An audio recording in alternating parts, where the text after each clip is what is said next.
Hello everyone and welcome back. Today we're going to be talking about Grand Cafe because Zhao Ming is actually my favorite Cathayan dragon. The problem is that he doesn't really have a lot to do in Total War Warhammer. This is because the base game characters so far don't really have anything too unique about them, and it's a bit of a shame considering that the mechanic that is there for Zhao Ming is actually just the mechanic for Miao Yin. But thankfully, modders are coming into the rescue here, where we've got a brand new mod called Elixir and Secret, Zhao Ming Faction Expanded mod. So we're going to talk about this because it actually gives him something to do, and it stops that whole thing about just focusing on the specific mechanic that Miao Yin has, which is the invasion of the Great Bastion. So let's jump in, there's a lot to talk about. You need to start up a brand new campaign, of course, and you'll notice already from the beginning that a few things have changed. At the very top, you've got access to Warpstone Essence, for example, alongside the Secret Elixir Codex and refining Jing, converting it to Ki. So it's going to be focusing around a lot of heavy magic, with the Warpstone Essence being something that you're going to notice very, very heavily. This is going to be attached to your battles from Skaven, getting them from normal battles, buildings, refining elixirs, and technology, but you will also use it on battles with the Skaven, battles in general, buildings, houses of the Secret Forge, the refining elixir mechanic, and finally the technology tab too. There is so much that comes from this mechanic, and it's going to be, well, a really big point that you're going to be using quite a lot.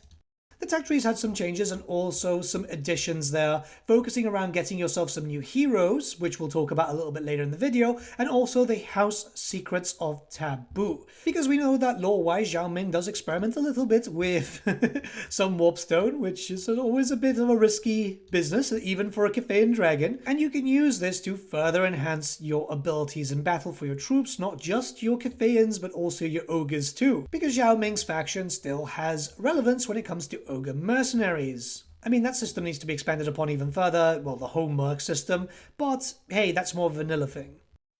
Now, as you can imagine, a bunch of the Cathayan regions in the west have access to some very special buildings focusing around Warpstone. So it's going to be 3 tiers, and you're going to get stronger and stronger bonuses as you progress through it, with the last tier also spawning up some pretty terrifying Skaven. You're going to have to fight them off to get the full bonus from that. It's a pretty cool system. It's obviously, if you're going to be pushing to get as strong as you can, you're going to need to be able to defend it from any problems. I like it, it's a nice risk reward, and it also just adds in a lot more flavor, because yeah, Warpstone is supposed to take a part to play there in Western Cafe, and it doesn't really get expanded upon too much. Again, it's still pretty early. We could see something. We do know that there is a Cathayan DLC on the way, so maybe we'll get a patch attached to that. At least I hope so. Now, with said Warpstone, you can upgrade your troops, and it's identical to that of the scrap mechanic. As long as you have the Warpstone, you can boost up your troops with different upgrades. You can actually put multiple upgrades on those units too.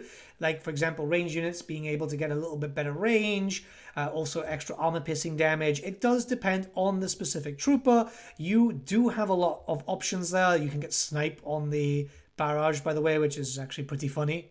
And it isn't too resource intensive as long as you're building up and taking all the Warpstone locations, which are listed on the map. You can just search around there. It's pretty much all in the western portion anyway. It's going to give you a sense of accomplishment, especially as you start getting stronger and stronger, because you're going to be dealing with harder armies, especially as you start pushing into the Darklands. Some extra range is always very, very useful when you're dealing with the very terrifying range of the Chaos Dwarfs, or if you're pushing up and you're dealing with like Archeon, right? We know that Archeon gets incredibly powerful when his AI decides to actually work. I really like the interpretation here because, yeah, we know that he dabbles in a little bit of Warpstone. It's something that was basically flat out said, so it just fits with the theming.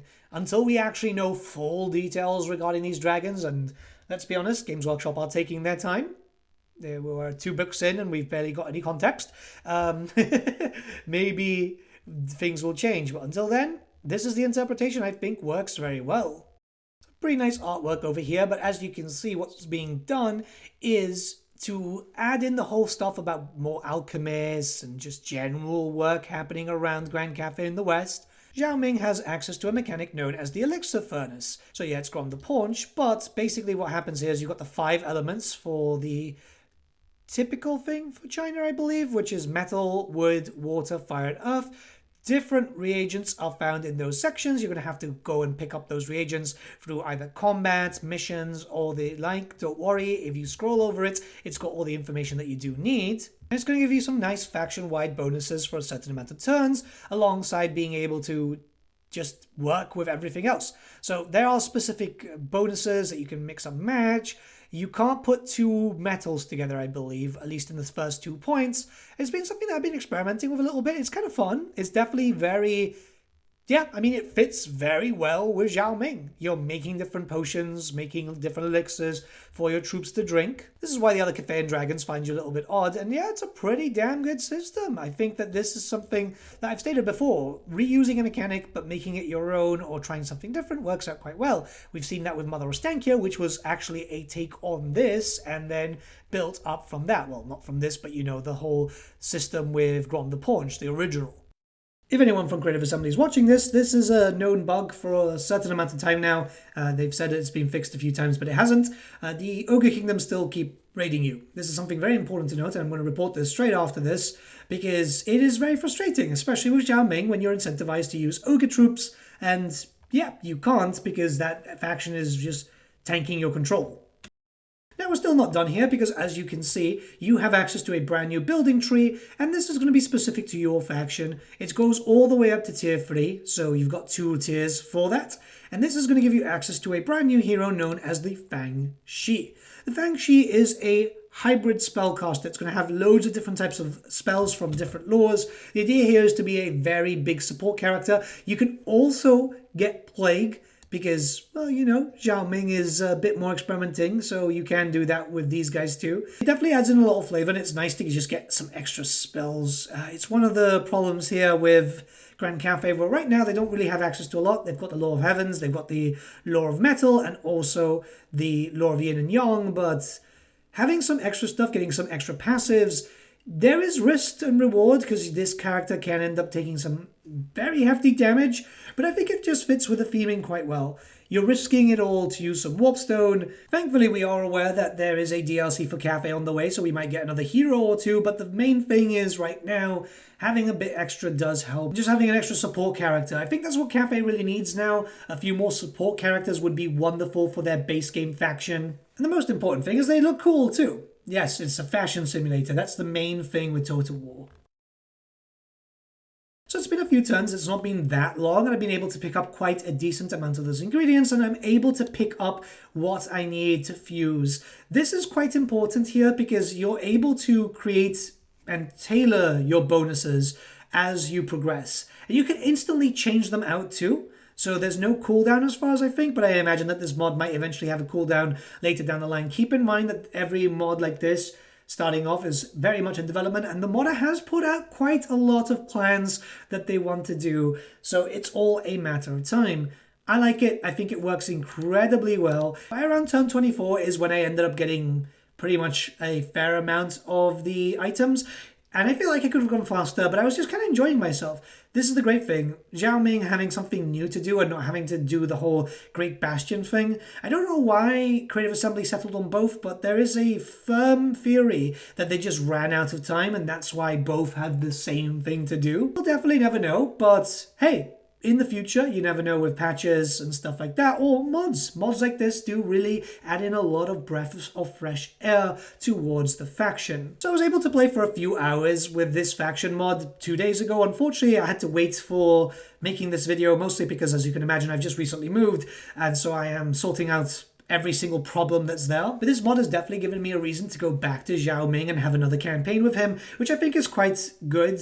It's a character that otherwise I wouldn't look at, because right now only Yuan Bo has a unique mechanic, and you want all your characters to have something unique.